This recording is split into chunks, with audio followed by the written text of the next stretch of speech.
के राज में 2 दौर देखे। पहला जब हुँ, शराब की सीमित दुकानें थी और दूसरा जब शराब की असीमित दुकानें थी।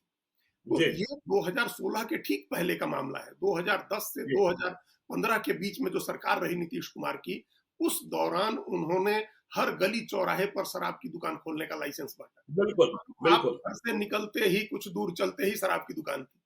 जी, मतलब आप कहीं से भी किसी भी दिशा में अपने जहाँ खड़े हैं, वहाँ से किसी भी दिशा में आप 200-400 मीटर चल जाते तो शराब की दुकान मिल जाती।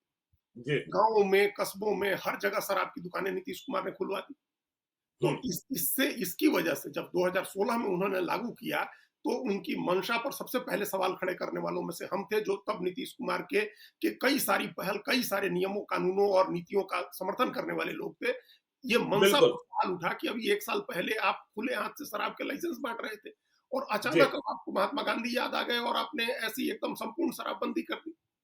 हुँ, तो ये मंशा पर सवाल था उनके। इसका जी, मतलब ये विशुद्ध रूप से राजनीतिक फैसला था। हुँ, 2015 के चुनाव में नीतीश कुमार को अपने को रीइन्वेंट करने का चुनाव था ज्ञानेश्वर जी। 2010 बिल्कुल, नीतीश कुमार ने 1994 से लेकर के 2013 तक जो राजनीति की थी, उस जी, राजनीति से वो अलग हटे।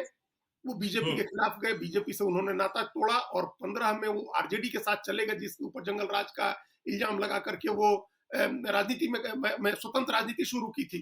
तो जी, वहां नीतीश कुमार को अपने को रीइन्वेंट करना था, नया नीतीश हुँ, कुमार एक सामने ले आना था, एक समाज सुधारक नीतीश कुमार सामने ले आना था।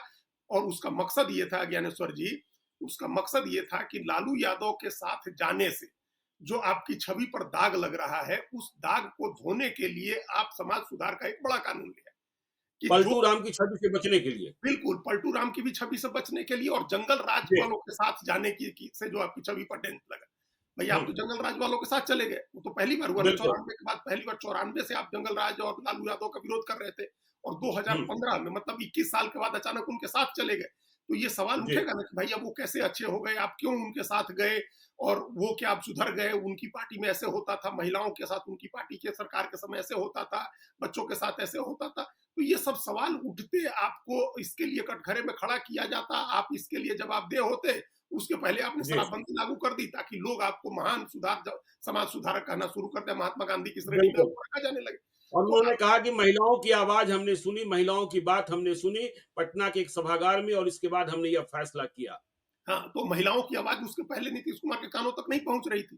जी, तो अब बिल्कुल। पहुंच गई अचानक, लेकिन हमको उस बात पर कतई यकीन नहीं है ज्ञानेश्वर जी, वो तो हुँ, विशुद्ध रूप से उनका राजनीतिक फैसला था और वो इसलिए था क्योंकि वो उन्होंने दूसरी बार पलटी मारी थी। पहले वो लालू यादव के खिलाफ लड़े, फिर बीजेपी के साथ गए, फिर बीजेपी को छोड़ के लालू यादव के साथ गए। तो एक तो उस छवि को डेंट जो हुआ था और दूसरे हुँ, ये एक धारणा लोगों में बन रही थी कि अरे फिर अब आरजेडी सरकार में आ गई तो बड़ी जुल्म होगा।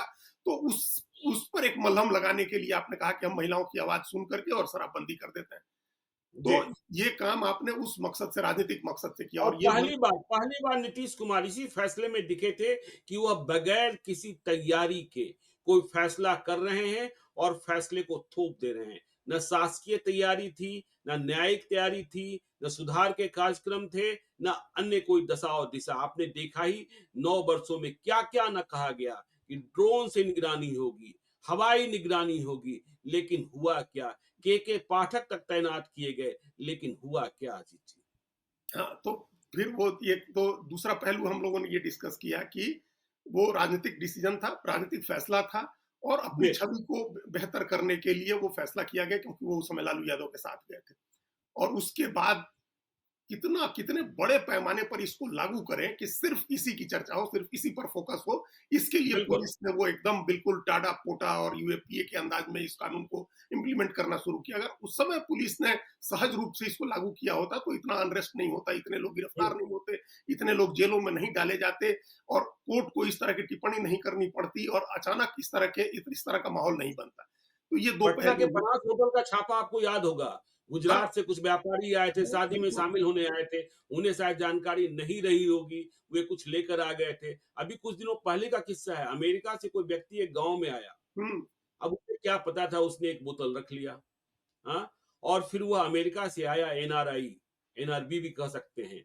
वह कई महीनों तक जेल की सज़ा काटता रहा।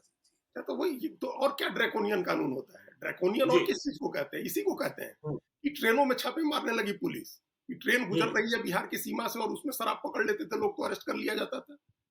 बिल्कुल। तो ये पूरी तरह से मॉकरी जिसको बोलते हैं कि मॉकरी ऑफ लॉ जिसको बोलते हैं, कानून का मजाक बनाना जिसको बोलते हैं, वो हुआ। कानून का मजाक बना हम्म, दिया गया।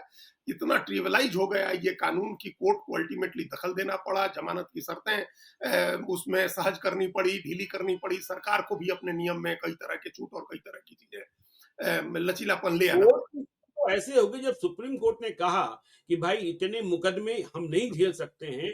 पटना हाई कोर्ट में विशेष दिनों में अदालतें बैठी हम्म, और एक एक दिन में 300-300 जमानत याचिकाओं पर फैसला हम्म, हुआ।